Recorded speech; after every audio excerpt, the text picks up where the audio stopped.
রাসূল বলেন এলেম দান করেন আল্লাহ, আর আমি রাসূল হলাম সেই এলেমের বন্টনকারী। আল্লাহ দান করেন, রাসূল বন্টন করেন। শুধু এলেম না, বেহেশত বন্টনের দায়িত্বটাও আমার নবীর হাতে। কার হাতে? নবীজির হাতে। নবীজির উছিলায় আল্লাহ আমাদেরকে সবকিছু দিচ্ছেন। কার উছিলায়? নবীজির উছিলায়।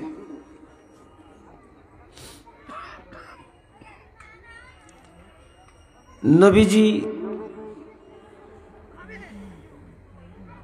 হযরত ওমরকে দেখলেন একদিন নবীর সামনে বসে আছেন, তো প্রচন্ড ঘাম দিয়েছে নবীজিকে, ঘাম মোবারক। নবীজি কিছু ঘাম মোবারক হযরত ওমরের চেহারার মধ্যে নিক্ষেপ করলেন। সাহাবীরা প্রশ্ন করলেন, ইয়া রাসূলুল্লাহ, এটা কেন করলেন? নবীজি বলেন যে আল্লাহ আমাকে এত ইলম দান করছেন, আমার থেকে অতিরিক্ত কিছু ইলম ঘাম মোবারকের আকারে বের হচ্ছিল, আমি সেই ইলম হযরত ওমরকে দান করে দিলাম। অর্থাৎ ওমরকে আমি ইলম দান করলাম। হযরত ওমর তো ছিলেন নবীর সাহাবীদের মধ্যে, খোলাফায়ে রাশিদিনদের মধ্যে অন্যতম, আর আল্লাহর হাবিবের একজন কি ছিলেন? শ্বশুর ছিলেন।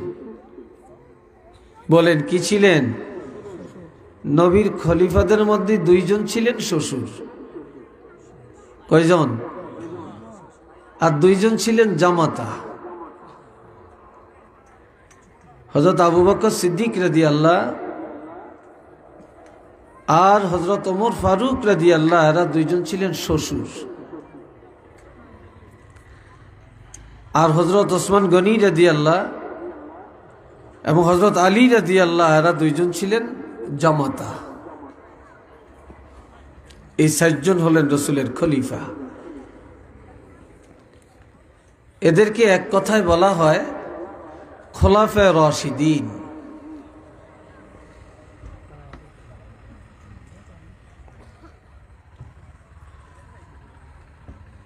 তো হযরত ওমরের সাথে সাথে পুরাটা চেহারা পূর্ণিমার চাঁদ হয়ে গেল। সাহাবীরা প্রশ্ন করলেন, ইয়া রাসূলুল্লাহ, এটা কেন করলেন? নবীজি বলেন, এ আমার সাহাবীরা, আল্লাহ পাক আমাকে এত ইলম দান করেছেন, আমার থেকে কিছু ইলম পসিনা মোবারকের আকারে বের হচ্ছিল, আমি সেই ইলম হযরত ওমরকে দান করে দিলাম।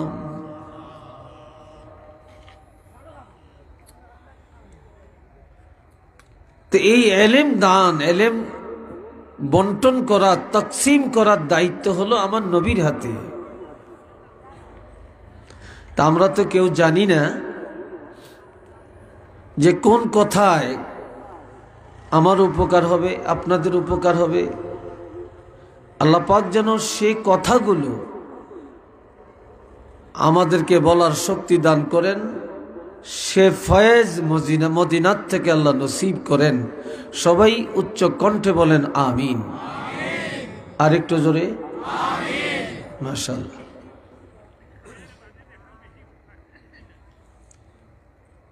আমার ভাইরা,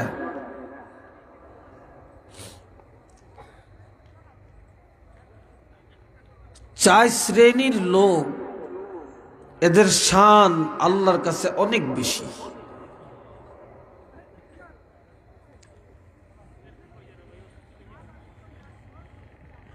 আর এক শ্রেণী হলো নবীর উম্মতের মধ্যে, এদের দাম আল্লাহর কাছে অনেক বেশি।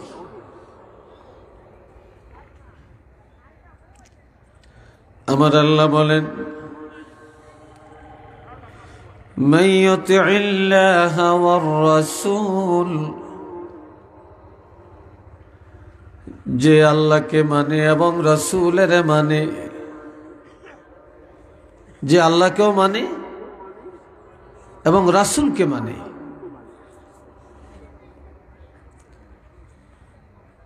فَأُولَئِكَ مَعَ الَّذِينَ أَنْعَمَ اللَّهُ,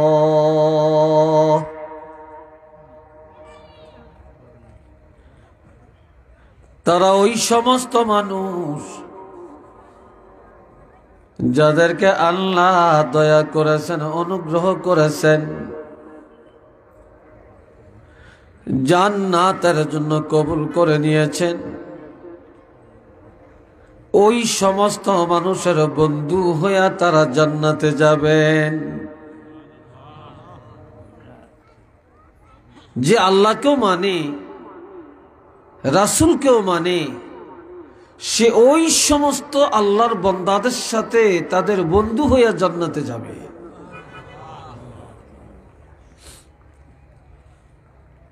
যাদেরকে আল্লাহ এই দুনিয়াতে অনুগ্রহশীল করেছেন, জান্নাতের জন্য কবুল করেছেন, এরা কারা? এক নম্বরে মিনান নবিয়্যিন, নবীগণ। সমস্ত নবীরা জান্নাতে যাবে, এরা জান্নাতের জন্য আল্লাহ এদেরকে কবুল করে নিয়েছেন, এরা বিনা হিসেবে বেহেশতে যাবে। সমস্ত নবীরা বেহেশতি, আলহামদুলিল্লাহ বলেন না? সন্দেহ আছে নাকি? দুই নম্বরে ওয়াসিদ্দিকিন, সত্যবাদীগণ, সত্যবাদী। এই সত্যবাদী বলতে সাহাবায়ে কেরাম। দুনিয়াতে যত সত্যবাদী মানুষ আছে, তবে সাহাবায়ে কেরামের চাইতে উত্তম সত্যবাদী আর কেউ নাই। এই সাহাবীদেরকে আল্লাহ সিদ্দিকিন বলছেন, সিদ্দিক বলছেন, সত্যবাদী বলছেন।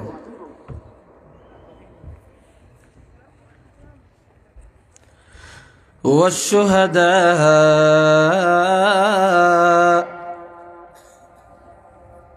শহীদগণ। এখানে আরেকটা চেয়ার দেন। শহীদগণ যারা ইসলামের জন্য জান কোরবানি করেছে, যারা কোরআনের জন্য জীবন বিলাইয়া দিয়েছে, আল্লাহর জমিনে আল্লাহর দ্বীন কায়েমের জন্য যারা জীবন বিলাইয়া দিয়েছে, এমন শহীদ যারা, এই শহীদগণ বিনা হিসাবে জান্নাতে যাবে।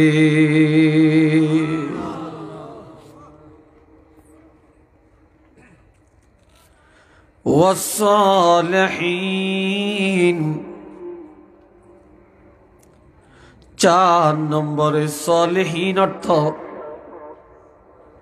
উলামায়ে কেরাম, আউলিয়ায়ে কেরাম, উলামায়ে কেরাম।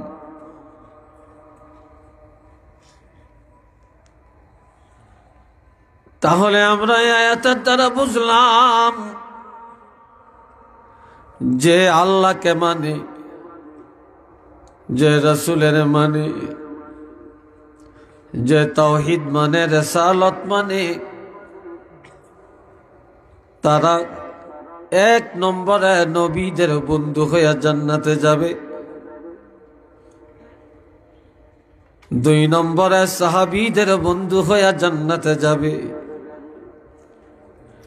তিন নম্বরে শুহাদায়ে কেরামের বন্ধু হয়ে জান্নাতে যাবে। চার নম্বরে আউলিয়ায়ে কেরাম, ফজলায়ে আযম, উলামায়ে কেরামদের বন্ধু হয়ে জান্নাতে যাবে।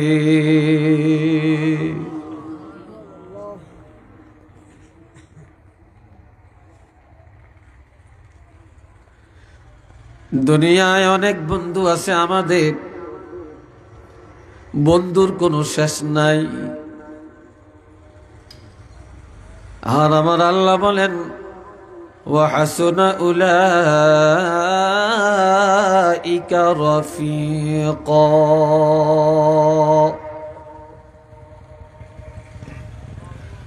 নবীদের সাথে যারা ভালোবাসা রেখেছে, সাহাবীদেরকে যারা ভালোবেসেছে, শুহাদায়ে কেরামকে যারা ভালোবেসেছে, আউলিয়ায়ে কেরাম, উলামায়ে কেরামকে যারা ভালোবাসছে, তাদের এই ভালোবাসা, তাদের এই বন্ধুত্ব কতই না উত্তম বন্ধুত্ব বা উত্তম ভালোবাসা হয়ে গেছে। উচ্চ আওয়াজে বলেন সুবহানাল্লাহ। এদের এই ভালোবাসাটাই সর্বোত্তম ভালোবাসা, এই সঙ্গটাই সর্বোত্তম সঙ্গ। এই জন্যে আল্লামা রুমি বলছেন, সোহবতে সালেহ তোরা সালেহ কুনদ, সোহবতে তালেহ তোরা তালেহ কুনদ, মাইলে মোমেন সোয়ে মোমেন মিশাওয়াদ, মাইলে কাফের সোয়ে কাফের মিশাওয়াদ। নেককার ওলি আল্লাহদের সাথে যারা ভালোবাসা রাখছে, এই ভালোবাসার কারণে তারা সে ওলি আল্লাহ নেককারদের বন্ধু হয়ে জান্নাতে যাবে। আর কাফের বেঈমান ইহুদি নাসারার সাথে যারা ভালোবাসা রেখে চলছে, ওই বেঈমান ইহুদি নাসারার বন্ধু হয়ে তারা জাহান্নামে যাবে। আর এক শায়ের বলেন, মোমেনের বন্ধু হবে মোমেন, মোমেনের বন্ধু হবে সাহাবায়ে কেরাম, মোমেনের বন্ধু হবে আল্লাহ, মোমেনের বন্ধু হবে ওলি আল্লাহ। আর কাফেরের বন্ধু হবে কাফের। মোমেনের বন্ধু কাফের হতে পারে না, আর কোন কাফেরের বন্ধু মোমেনরা হতে পারে না।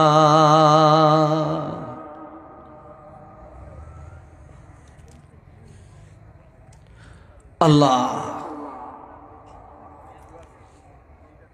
এই ভাইয়ের আমার একজন সাহাবীর আদর্শ কেমন? সাহাবায়ে কেরামরা একে অপররা কিভাবে জানতেন?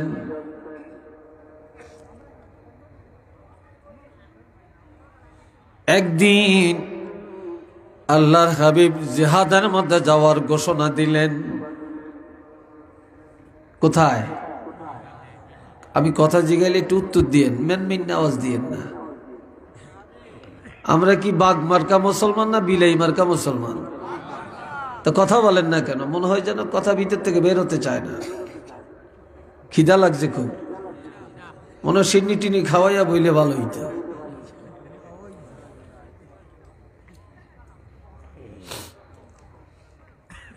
আমার প্রাণের ভাইরা, আল্লাহর হাবিব জিহাদের মাঠে যাবেন।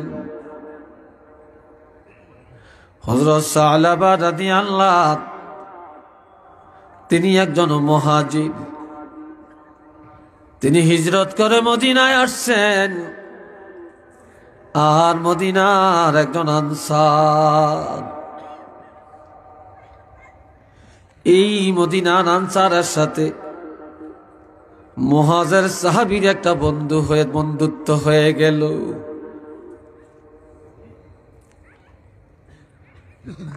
আর আল্লাহর নবী জিহাদের ঘোষণা দিলেন।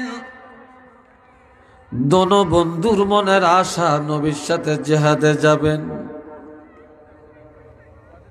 নবীজির সাথে জিহাদে যাবেন। এদিকে কথা হচ্ছে কেন?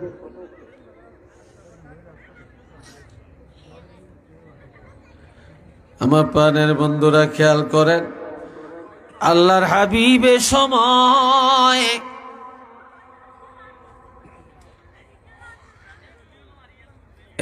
সময় সালাবার নামটা ঘোষণা দিলেন, কিন্তু আনসারের নাম ঘোষণা করলেন না। আনসারের মনের আশা নবীর সাথে জিহাদের মাঠে যাবেন, কিন্তু যাইতে না পেরে মনের ব্যথায় কাঁদেন। নবী তাকে ডাকলেন, আনসার যে তুমি কাঁদো কেন? আনসার বলে, ইয়া রাসূলুল্লাহ, আমার মনের অভিপ্রায় ছিল আপনার সাথে আমি যুদ্ধে যাব, কিন্তু আপনি তো আমাকে নেন না, আমার নামটা ঘোষণা দিলেন না, কিন্তু আমার বন্ধু মুহাজিরের নামটা ঘোষণা দিলেন। আর এই সময় মুহাজির আল্লাহর হাবিবের কাছে একটা দরখাস্ত করল, ইয়া রাসূলুল্লাহ, আমার ঘর একা এক জায়গায় মরুভূমিতে, চারপাশে কোনো বাড়িঘর নাই, আমার বিবি যুবতী, আমার বিবি একা একা ঘরের মধ্যে কিভাবে থাকবে? কে তাকে পাহারা দিবে? তখন আমার নবী বললেন, সিদ্ধান্তের পরিবর্তন হবে না রে। এ মুহাজির সালাবা, তুমি আমার সাথে যুদ্ধের ময়দানে যাবে, আর তোমার বন্ধু আনসার তোমার বাড়িটা পাহারা দিবে। সে তোমার বাড়ি পাহারা দিবে। চলে গেলেন মুহাজির নবীর সাথে যুদ্ধের মাঠে। আনসার বন্ধুর বাড়ি পাহারা দিয়ে রাখছে। হঠাৎ একদিন ঘরের ভিতরের থেকে আওয়াজ আসলো, আনসার।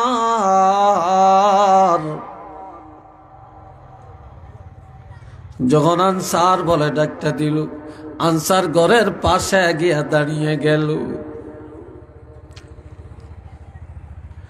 এবার বন্ধুর পরিবার একটা কাগজ লিখে কিছু বাজার সদায়ের কথা কাগজের মধ্যে লিখে দিল। আনসার বাজারে চলে গেলেন, বাজার সদাইগুলো নিয়ে আসলেন। দরজার মধ্যে যখন টোকা মারলেন, বন্ধুর পরিবার দরজা খুলে দরজার আড়ালের মধ্যে চেহারাটা আড়াল করে নিজের হাত বাড়ায়া আনসারের হাত থেকে যখন বাজার সদাই নিতেছিল, তখন আনসারের নজরে বন্ধুর পরিবারের হাত তার নজরে পড়ে গেল। এত সুন্দর চেহারা, এত সুন্দর নকশা হাতের, এত রূপ, যার হাতের মধ্যে এত রূপ, তার চেহারার মধ্যে জানি কত রূপ। তখন শয়তানের ওয়াসওয়াসায় আনসার ঘরের দরজা খোলা দেখে ঘরের ভিতরে ঢুকার চেষ্টা করলো। এইবার মুহাজিরের স্ত্রী, যুবতী স্ত্রী বুঝে ফেলল আনসারের অন্তরে শয়তান ওয়াসওয়াসা দিচ্ছে। আমার একা ঘর, একা বাড়ি, আমার স্বামী যুদ্ধের ময়দানে রাসূলের সাথে, আর আনসার সুযোগ পায়া আমার ইজ্জত নষ্ট করার চেষ্টা করার পায়তারা করছে। সাথে সাথে মহিলা দরজাটা বন্ধ করে দিয়া বলল, এরে আনসার, তুমি একজন সাহাবীর বন্ধু, তুমি এখনই আল্লাহকে ভয় করো, তুমি আর সামনে একটা কদম আগাইও না। একটু জোরে কন্যা সুবহান।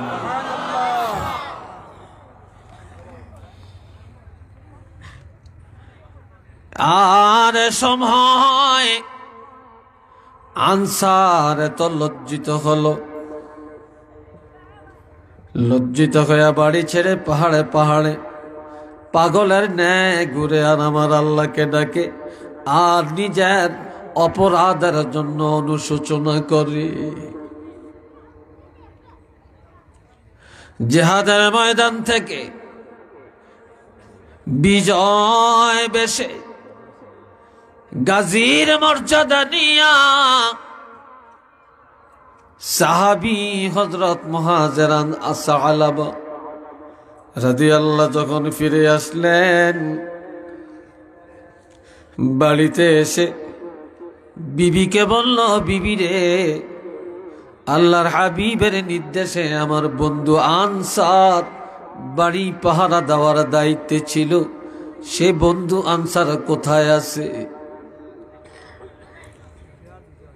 বিবি বলে ফেলল, স্বামী আনসার কোথায় আছে এটা বলতে পারি না, তবে এমন আনসারকে যেন এই জমিনের উপরে আল্লাহ লালন পালন বা রক্ষা না করে।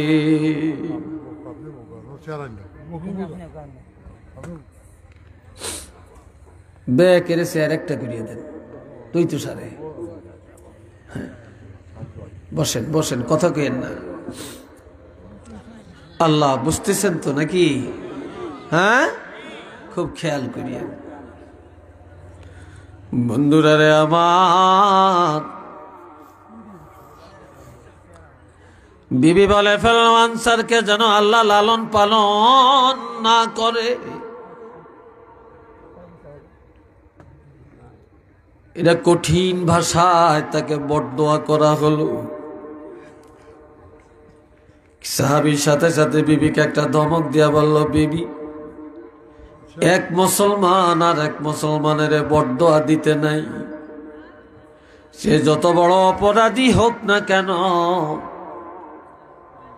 মুসলমানের বৈশিষ্ট্য, সাহাবায়ে কেরামের বৈশিষ্ট্য, আমার নবীর বৈশিষ্ট্য, মুসলমানের বৈশিষ্ট্য হবে অপর মুসলমানের জন্য দোয়া করা, আল্লাহর দরবারে হেদায়েত কামনা করা।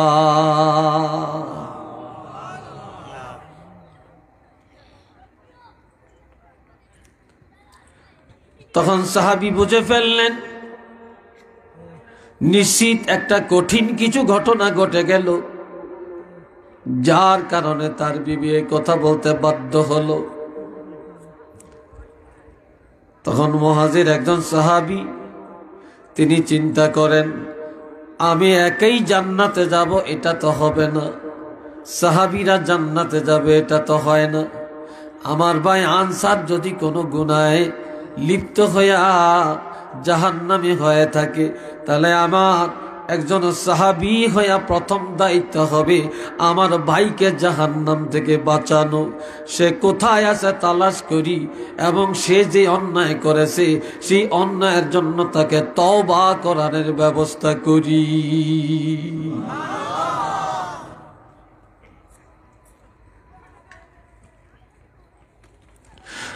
আর এ সময়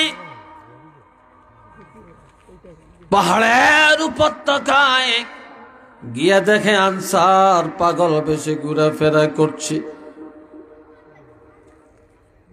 ডাক দিয়া বলে, ভাই আনসার রে, কি কারণে আমার বাড়িটা ছেড়ে আসলা?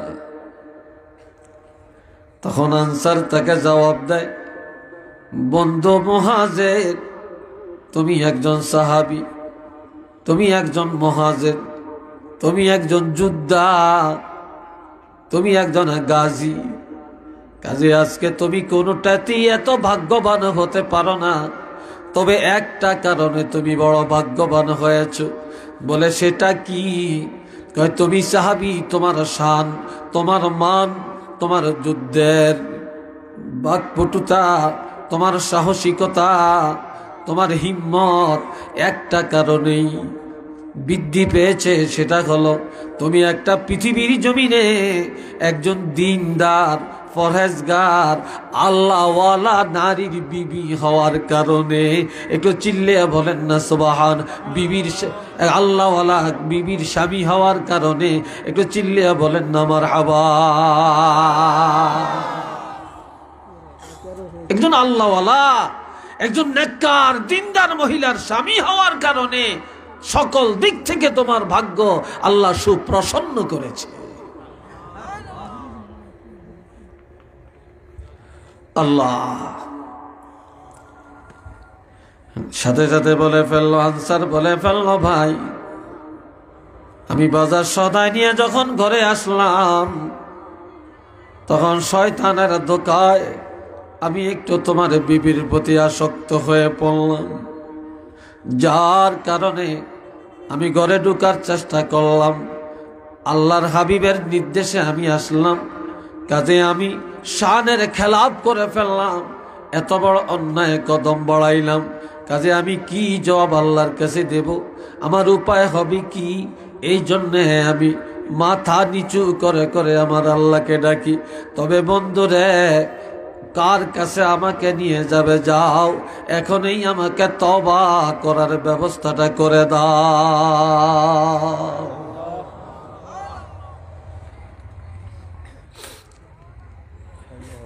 এই সময় দুই বন্ধু চলে গেলেন হযরত ওমরের দরবারে। কার দরবারে? হযরত ওমর ফারুক রাদিয়াল্লাহর কাছে। হযরত ওমরকে ঘটনা জানানো হয়।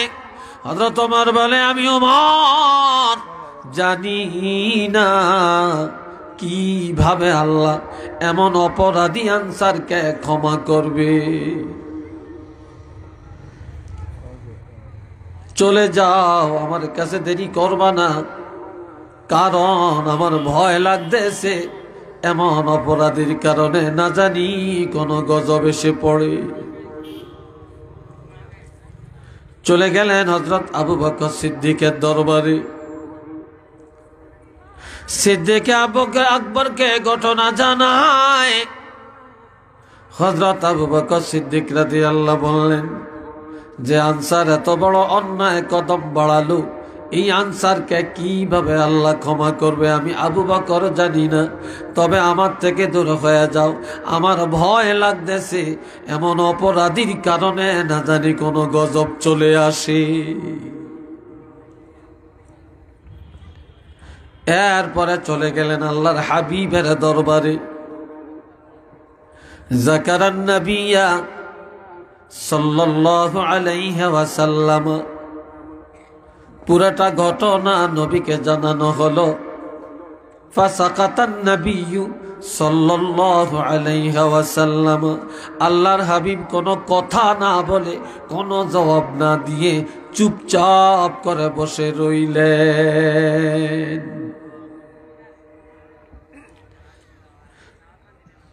চিন্তা করে যে আনসারে আমি পাঠালাম বন্ধুর বাড়ি পাহারা দেওয়ার জন্য, সেখানে সে এত বড় গুনার দিকে কদম বাড়ায়, তিনি চুপ করে রইলেন কোনো কথা না বলে।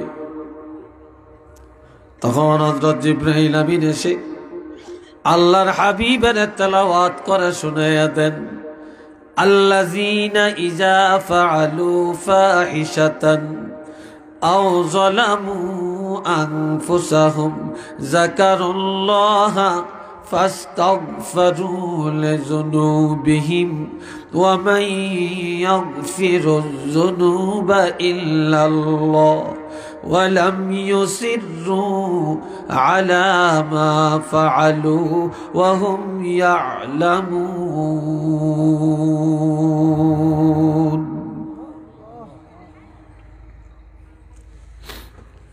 এ বাবাজিরা আমার আল্লাহ বলেন, জিবরিল আমিনকে পাঠিয়ে দিয়া ঘোষণা দিয়া দেন, যারা অন্যায় করে ফেলে, ব্যভিচার করে ফেলে, সীমা লঙ্ঘন করে ফেলে, বা কবিরা গুনাহ করে ফেলছে, আর গুনাহ করে কারো ক্ষতি করে না, আও যালামু আনফুসাহুম, যারা অপরাধ করে নিজের আত্মার উপরে জুলুম করে বসছে, অপরাধের কারণে নিজকে নিজে জাহান্নামী বানাইয়া দিয়েছে। এরপর যাকারুল্লাহ, আমার আল্লাহকে স্মরণ করে অনুতপ্ত হয়, নিজের গুনার চিন্তা করে গুনার জন্য অনুতপ্ত হয়, কান্দে, আমার আল্লাহকে ডাকে। ফাস্তাগফিরু লিযুনুবিহিম, আর গোপনে গোপনে আমার আল্লাহর কাছে ক্ষমা চায়। আমার আল্লাহর কাছে যারা ক্ষমা চায়, মাপ চায়, তওবা করে, আল্লাহ জানিয়ে দেন ওয়ামান ইয়াগফিরুয যুনুবা ইল্লাল্লাহ।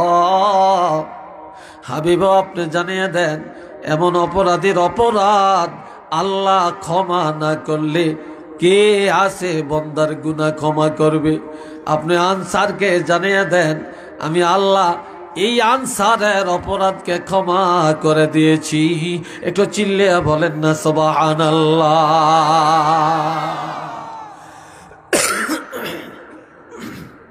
আপনারা কেন এই প্যান্ডেলটা করলেন? আমার খুব বিরক্ত লাগতেছে, এইভাবে ঠান্ডাগুলো আসতেছে।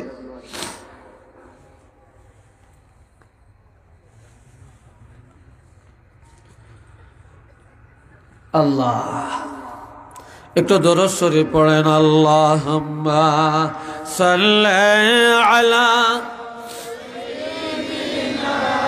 মাওলানা মুহাম্মদ ওয়া আলা আলি সাইয়্যিদিনা। জোরে জোরে আল্লাহুম্মা